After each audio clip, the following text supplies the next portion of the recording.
हम भगवान शंकर को जल चढ़ाएं तो खड़े होकर चढ़ाएं कि बैठ कर चढ़ाएं। अब दो तरह का शिवलिंग है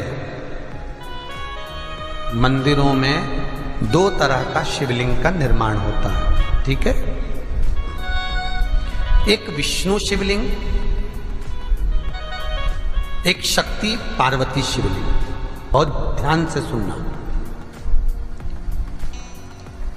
दो तरह का शिवलिंग मंदिरों में होता है, दो तरह का शिवलिंग मंदिरों में होता है, समझ लेना बहुत अच्छी तरह से। एक शिवलिंग वो होता है जो जमीन पर डायरेक्ट जलाधारी रहती है, शिवलिंग रहता है, ऐसी जलाधारी पूरी की पूरी, और शिवलिंग जमीन पर रखा रहता है, भूमि पर रखा रहता है, डायरेक्ट जमीन पर।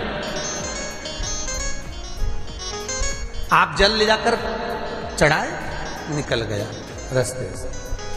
एक शिवलिंग जो जमीन पर डायरेक्ट शंकर भगवान की जलाधारी और शिवलिंग रखा रहता है, वो शक्ति शिवलिंग कहलाता है।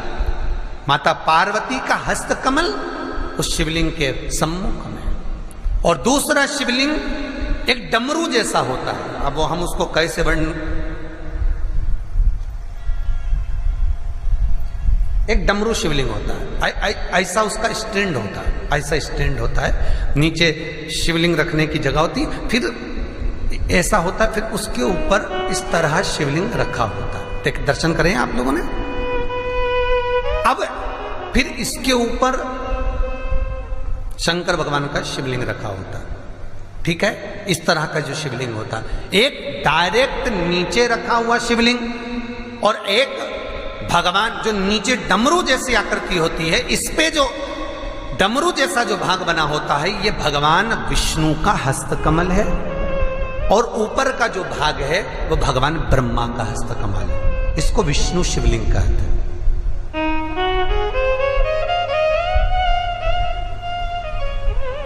इसको हरीश्वर महादेव भी कहा जाता है। कौन सा महादेव कहते हैं? हरि सर्वेश्वर महादेव। हरीश्वर महादेव भी कहते हैं, हरि सर्वेश्वर भी कहते हैं। तो डमरू जैसा जो शिवलिंग का निर्माण हुआ है मंदिर में, अगर शिवलिंग ऊंचा है, शिवलिंग थोड़ी सी हाइट पर है, ऊंचाई पर है, और डमरू जैसा भाग फिर उसके ऊपर जलाधारी के बाद शिवलिंग निर्माण किया गया है, तो वो विष्णु शिवलिंग कहलाएगा, वो हरीश्वर शिवलिंग कहलाएगा, वो हरिवंश शिवलिंग कहलाएगा, हरीश्वर कहलाएगा। और जो डायरेक्ट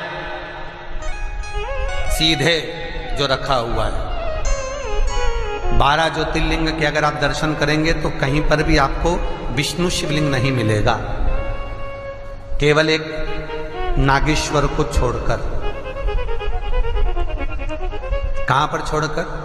जम के बोलिए। केवल एक नागेश्वर। नागेश्वर को छोड़कर बाकी के जितने 12 ज्योतिर्लिंग में शिवलिंग के दर्शन करोगे, सब शक्ति शिवलिंग मिलेंगे, सब जमीन पर। आप जितने भी देखेंगे, काशी का देखेंगे, महाकालेश्वर देखेंगे, तो डायरेक्ट जमीन पर जलाधारी बनी है महाकाल बाबा की, डायरेक्ट जमीन पर बनी है, कोई ऊंचाई नहीं है, डायरेक्ट जमीन पर फिर शिवलिंग है।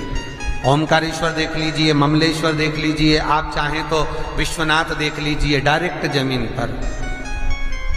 सोमनाथ देख लीजिए, डायरेक्ट जमीन पर। केदारेश्वर देख लीजिए, डायरेक्ट जमीन पर। भीमाशंकर, वैद्यनाथ, डायरेक्ट। आप वैद्यनाथ जी के लाइव प्रसारण कभी चालू कर देखना, डायरेक्ट जमीन पर, डायरेक्ट।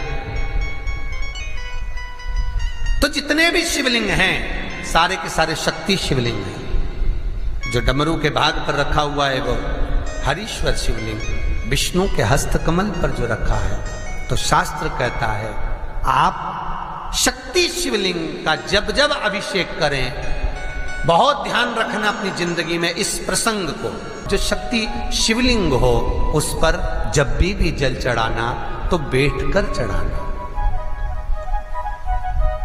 बैठकर चढ़ाना। शक्ति शिवलिंग पर जब भी जल चढ़े, भले शिवलिंग कितना भी ऊंचा हो, कितना भी ऊंचा हो, तो संगी से चढ़ा दो, पर जल बैठकर चढ़ाइए। भले शिवलिंग ऊपर है, पूरा तरह से हाथ नहीं पहुंचा, जैसे सोमनाथ जी में अब शिवलिंग कितना बड़ा है, महाकालेश्वर का शिवलिंग कितना बड़ा है, तो उसको तो बैठकर स्नान नहीं करा सकते। भले शिवलिंग कितना भी ऊंचा हो, पर अगर भूमि टच है, शिवलिंग अगर भूमि टच है, शक्ति शिवलिंग है, तो भले आधा शिवलिंग नहाए, आधे पर पानी जाए, पर बैठ कर ही स्नान कराया जाता है।